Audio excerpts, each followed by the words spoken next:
بجھایا نہ جائے گا۔ صدر محترم، حکم صاحبان، مشفق و مربی، اساتذہ اکرام اور میرے پیارے ساتھیوں، آج کی اس سالانہ تقریر و انعام مسابقہ میں میری تقریر کا عنوان ہے جہاں میں اہل ایمان صورت خورشید جیتے ہیں۔ محترم سامعین اکرام، باطل پرستوں کا ہمیشہ یہ دستور رہا ہے کہ جب جب اسلام اور اہل ایمان کا ظہور ہو، اس پھٹ سے گیتی پر اس کا بول بالا ہو، ایمان باطل میں اسے صفحہ ہستی سے مٹانے اور نیست و نابود کرنے کی ناکام اسکیمیں تیار ہوتی رہی۔ اہل ایمان کو نشانہ بنایا گیا، کبھی ضلع وطنی پر مجبور کیا گیا تو کبھی قید خانوں میں ڈالا گیا تاکہ خورشید اسلام ہمیشہ کے لیے دنیا سے ختم ہو جائے۔ لیکن نظام الہی وَأَنْتُمُ الْعَالَوْنَ اور فرمان رسول الاسلام یعلو ولا یولا علیہ کے مطابق ہر زمانہ اور ہر دور میں جہاں میں اہل ایمان صورت خورشید جیتے ہیں، جہاں میں اہل ایمان صورت خورشید جیتے ہیں، ادھر ڈوبے ادھر نکلے، ادھر ڈوبے ادھر نکلے۔ چنانچہ نبی صلی اللہ علیہ وسلم پر نزول وحی کے بعد ہی سے اسلام دشمنی کے تار و پود بنے جاتے رہے۔ نبی اور آپ کے جانثاروں پر عرصۂ حیات تنگ کر دیا گیا، صحابہ ابی طالب کا 6 سالہ کرفیو نافذ کیا گیا، بھوک کی شدت سے مسلمانوں کو درختوں کی چھال اور پتیاں بھی ہضم کرنی پڑی۔ آخرکار نصرت الہی جلال میں آئی اور اہل ایمان کو حیات ثانیہ نصیب ہوئی۔ اسلام کی اشاعت خفیہ طور پر احباب اقارب کے درمیان جاری رہی، مسلمانوں کی تعداد میں اضافہ ہونے لگا، دشمنان اسلام کو برداشت نہ ہوا، مصائب و مظالم کا گریز 2 گنا کر دیا، انہیں تپتی ہوئی ریتوں پر لٹایا گیا، انہیں رسیوں سے باندھ کر مکہ کی گلیوں میں گھسیٹا گیا۔ آخرکار نبی صلی اللہ علیہ وسلم نے اپنے ساتھیوں کو ملک حبشہ کی طرف ہجرت کرنے کی اجازت دے دی۔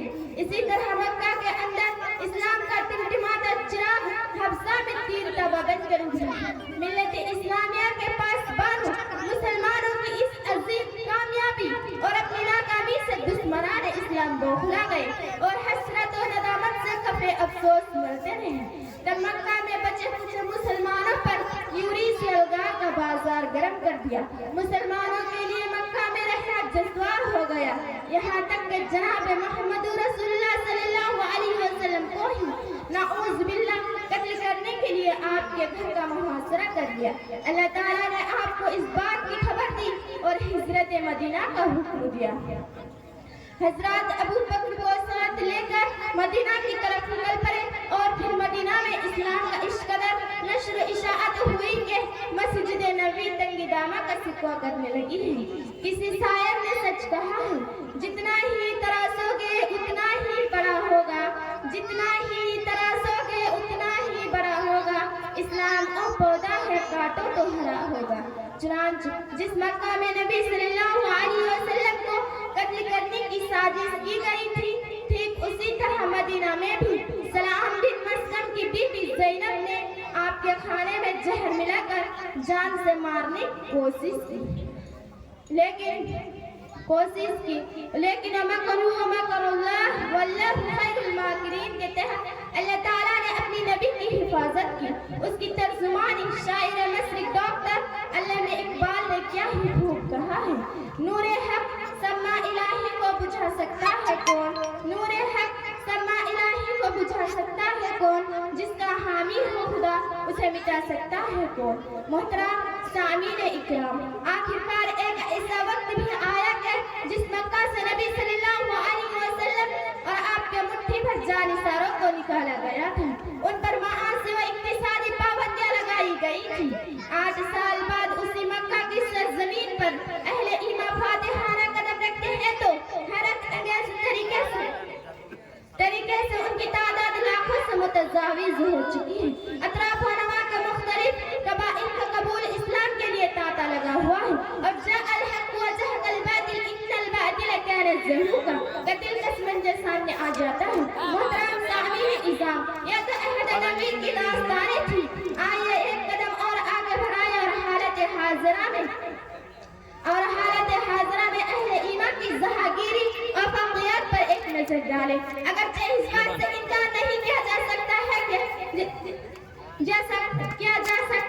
گزشتہ چند سالوں سے اہل ایمان بہت ساری مصیبتوں میں گرفت ہیں۔ ورلڈ ٹریڈ سینٹر پر حملہ ہونے کے بعد افغانستان کی معصوم و بے گناہ لوگوں کی دل خراش چیخیں، عراق کی لرزہ خیز تباہی، یہاں تک کہ ہمارے ملک گجرات کی گود رگڑنے میں مسلمانوں کی نسل کشی، فلسطینی و لبنانی مسلمانوں پر اسرائیل کی درندگی، یا ایسی ناقابل فراموش واقعات ہیں جس سے کسی طرح چشم پوشی نہیں کی جا سکتی ہے، لیکن یہ صرف تصویر کا ایک تاریخ پہلو ہے جس کے بارے میں اللہ تعالیٰ نے امت محمدیہ کو اتباع کیا ہے۔